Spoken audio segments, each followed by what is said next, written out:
Assalamualaikum warahmatullahi wabarakatuh. Kembali lagi bersama aku, Cynthia. Kali ini kita akan belajar peran Wali Songo dalam mengembangkan Islam di Indonesia. Apa sih Wali Songo itu? Wali Songo berasal dari kata wali yang berarti sahabat atau orang yang mencintai, serta songo yang berarti 9 dalam bahasa Jawa. Pada abad ke-14 hingga ke-15, Tanah Jawa menjadi saksi perjalanan spiritual yang dilakukan oleh 9 tokoh yang dikenal sebagai Wali Songo. Mereka adalah para ulama yang berperan penting dalam mengislamkan masyarakat Nusantara. Kesembilan wali tersebut berhasil membuat masyarakat mau menerima Islam secara sukarela.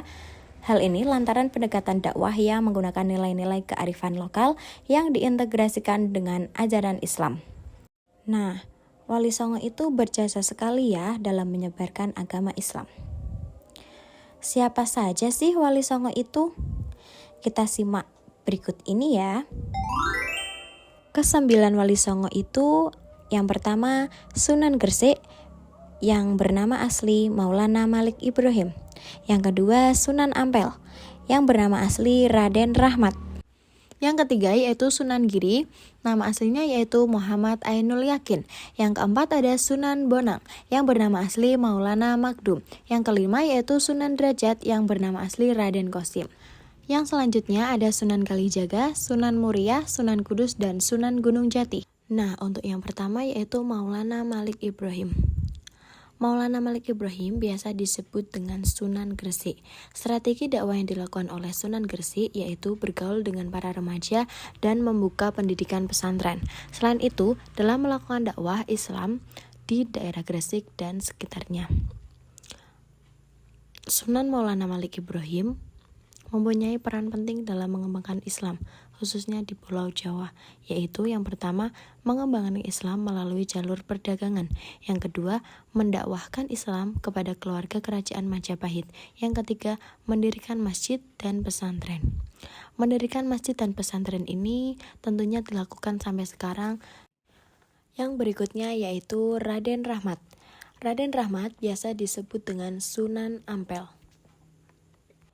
Sunan Ampel memiliki strategi dakwah yang dilakukan yaitu mengadakan pendidikan bagi masyarakat dan para kader bangsa serta mubalik, menyiapkan dan melatih generasi Islam yang andal, membangun hubungan silaturahmi dan persaudaraan dengan menikahi putri di daerah setempat, dan mempelopori berdirinya Masjid Agung Demak yang sampai sekarang juga dinamakan Masjid Agung Demak.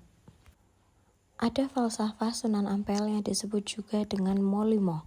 Yang pertama, moh mabok, yaitu tidak mau minum minuman keras seperti homer dan lain-lainnya yang memabukkan. Yang kedua yaitu moh main, yaitu tidak mau untuk bermain judi, nomor togel, dan lain sebagainya. Yang ketiga, moh madon, yaitu tidak berzina, tidak bermain perempuan, dan tidak lesbian.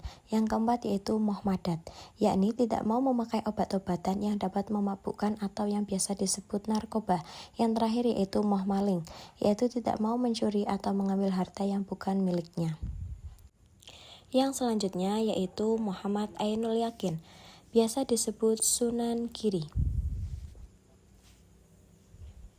Sunan Giri mempunyai strategi berdakwah yaitu membina kader dai, mengembangkan Islam di luar Pulau Jawa, menyelenggarakan pendidikan bagi masyarakat luas, dan adanya permainan anak-anak diantaranya seperti jublak-jublak suweng dan ada tembang pocung, asmaran donong.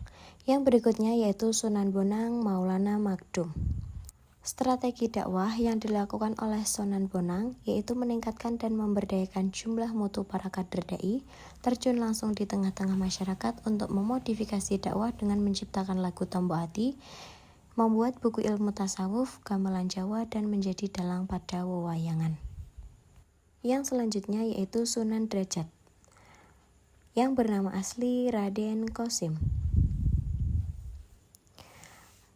Strategi yang dilakukan oleh Sunan Derajat yaitu mendirikan sentral bantuan yang diatur sedemikian rupa untuk meregulasi dan menyalurkan bagi masyarakat yang membutuhkan, membuat kampung-kampung percontohan, menciptakan tembang Jawa seperti Pangkur. Yang berikutnya yaitu Sunan Kalijaga yang bernama asli Raden Sahid. Strategi dakwah yang dilakukan oleh Sunan Kalijaga yaitu mendirikan pusat pendidikan di Kalikudu dan berdakwah melalui kesenian diantaranya seperti seni ukir, wayang, gamelan, dan menciptakan lagu lir-ilir serta gundul-gundul pacul. Yang berikutnya yaitu Sunan Muria yang bernama asli Raden Umar. Sunan Muria memiliki strategi dakwah yaitu menjadikan daerah-daerah pelosok sebagai pusat kegiatan berdakwah dan berdakwah melalui jalur kesenian seperti tembang Jawa Sinom dan Kinanti. Yang berikutnya yaitu Sunan Kudus yang bernama asli Ja'far Shodiq. Sunan Kudus memiliki strategi dakwah yaitu menyampaikan cerita tauhid dengan bahasa yang menarik, mengembangkan corak kesenian yang dikenal dengan Mas Kumambang dan Mijil. Yang berikutnya yaitu Sunan Gunung Jati yang bernama asli Syarif Hidayatullah. Sunan Gunung Jati memiliki strategi dakwah yang dilakukan yaitu pembinaan internal kesultanan dengan menguatkan pokok wilayah dalam mengislamkan masyarakat di wilayah Jawa Timur dan Jawa Tengah. Nah, berikut ini foto asli Wali Songo ya teman-teman, bisa dilihat Wali Songo berjumlah 9. Nah, ibu punya lagu untuk kalian bisa menghafal nama-nama Wali Songo. Kita klik di bagian bawah ada menu lagu. Nah, langsung kita ke menu lagu Wali Songo. Kita nyanyi bareng-bareng ya anak-anak, ikuti ibu. Sunan Gresik Maulana Malik Ibrahim, Sunan Ampel Raden Rahmat, Sunan Giri Muhammad Ainul Yakin, Sunan Bonang Maulana Makdum, Sunan Derajat Raden Qasim, Sunan Kalijogo Raden Sahid, Sunan Muria Raden Umar, Sunan Kudus Ja'far Shodiq, Sunan Gunung Jati Syarif Hidayatullah. Nah, seperti itu anak-anak. Nah, nanti anak-anak bisa menghafalnya dan belajar lagi di rumah ya. Setelah itu kita menu next. Dan kembali lagi kita ke gambar-gambar Wali Songo. Nah, terima kasih anak-anak sudah memperhatikan materi yang Ibu berikan tadi ya. Semoga bermanfaat.